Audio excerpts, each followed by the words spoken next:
is Aesop, or at least the image we are given of him. Because you see, the painting was created in 1638 AD, over 2,000 years after Aesop lived.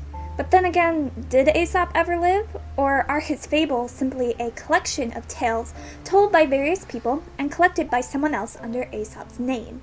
The truth is, we don't know. All we have are the words of people living sometime after Aesop, claiming him as the author.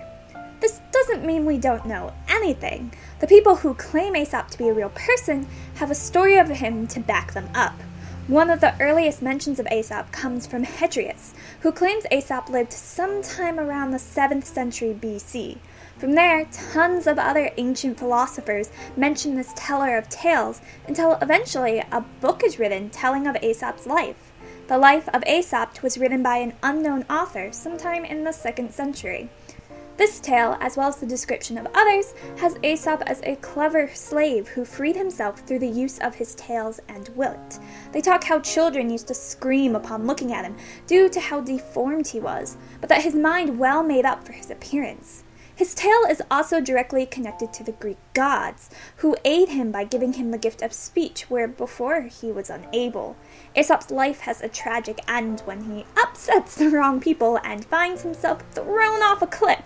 But once again, the gods play their part as they punish his murderers until a shrine to the storyteller was created in his honor. I can't help but see the cleverness in how the author, credited with the creation of one of the oldest and most popular collections of fables, own life has turned into a fable. His life was a testament to how looks and circumstances mean little compared to the wisdom of a person. These are lessons prominently featured in Aesop's stories. So perhaps the philosophers of old created this person to nail home the points of the story. Or perhaps this person is real, and the life he lived was the reason he was able to tell the stories he did. But moving on from the author, let's talk about the book. Like most books of this kind, it started its journey as tales told word to mouth. It wasn't until the 10th century AD that the stories started to be written down in various collections. If you're looking for a collection containing all of them, you're looking for a book containing about 725 tales. As with many stories, these tales have changed, and ones have been lost, with some possibly being added on. What hasn't changed is what the fables are about. They are about telling simple stories with powerful messages. Basic morals, some of which don't make much sense, are associated with each story. So at the end of the tale, you have 1 or 2 sentences to take away with a visual scene in your mind to help you remember that takeaway. For this very reason, it's easy to see how the fables have become popular to tell to children. I've actually read this book with my little brother, and the first time I read some of these tales was when I was first teaching myself how to read. They are delightful, if not a bit dark at sometimes, and a book I feel everyone should have read at least a bit of at some point in their life. Ever since these stories were first told to the present day, they have left a very visible impact. Fables as an art and genre is one that Aesop helped pioneer. Now, I want to note there are plenty of cultures with their own stories and fables that are older than Aesop, but Aesop was the one that brought others into the limelight and into popularity.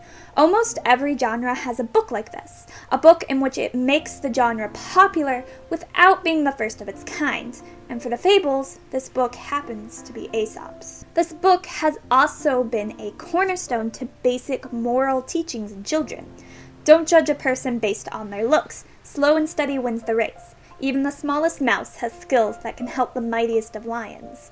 Animals and people mingle together in these stories, doing and interacting in ways to show how simple, while also complicated, right and wrong can be. And they do so in a way any child or adult can easily understand and enjoy. I don't think it's hard to tell that I have a very positive feeling towards this book. It's one of my favorites and a book that helped start my journey of collecting fables, fairy tales, myths, and legends from all over the world. It's amazing how impactful and enjoyable a book written in the BCs can be. It's a connector to the past that proves that some things are true, no matter how much time passes, and that's a reminder I often feel I need. Now, before I go, I just want to talk about the version I have of these fables. I own the Barnes & Noble's Collector's Edition, and it's got some serious pros and a very serious con worth pointing out. For one, it's stunning to display. It's got gold edges and gold foiling on both the cover as well as the back. It's very pretty, and I love it for that. Also, it's illustrated, which if you're looking for a collection of fables, go for an illustrated version. These stories call for visuals, and if you're reading them to children, visuals will lock them into the stories even faster. Like, the only reason my brother sat through me reading these fables was because the pictures were so pretty and he wanted to see them all.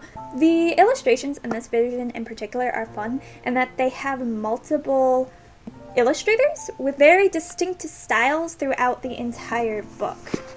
So, for example, you can see here we have a very detailed black and white drawing, while over here we have a more colored, kind of classic Roman style drawing, and then we've got like these more modern takes of story drawings that are also in color.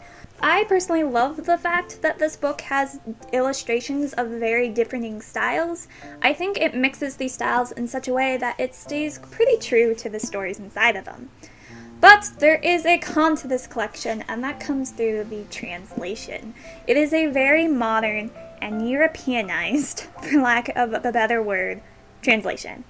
There are things mentioned, and also in the illustrations, as you could see, one of the artists takes a very Europeanized take on the stories that would honestly make you think that this book was written in the 19th century, not 600 BC. And that does bug me. While I know that it's important to modernize a translation so it's readable and enjoyable, I don't think we need to add in modern concepts and inventions and things into a story that wouldn't and shouldn't have those. To be honest, I'm disappointed that that's something this translation does do. The only drawings I really don't care for are the Europeanized ones. I would have preferred if they stuck with the Greek ones. Those were my personal favorites, just as that's the culture that these stories are based on, and I don't think there's any reason to switch cultures and time zones to tell stories to kids. They can still enjoy the story without it being English. They can enjoy it with it being Greek, which is what this collection is. I will say, though, that the pro to a translation like that is that it is a lot easier to read, and it's also more relatable for kids, but I think there's a loss of sense of age and time that is greater than the game. And yeah, that's a summary of Aesop's Fables, one of my favorite collections of stories. Hope you guys enjoy this video. I have a ton more of this style coming out in the future, so I hope you hit the subscribe button and stick around. But otherwise, have a wonderful night. Bye!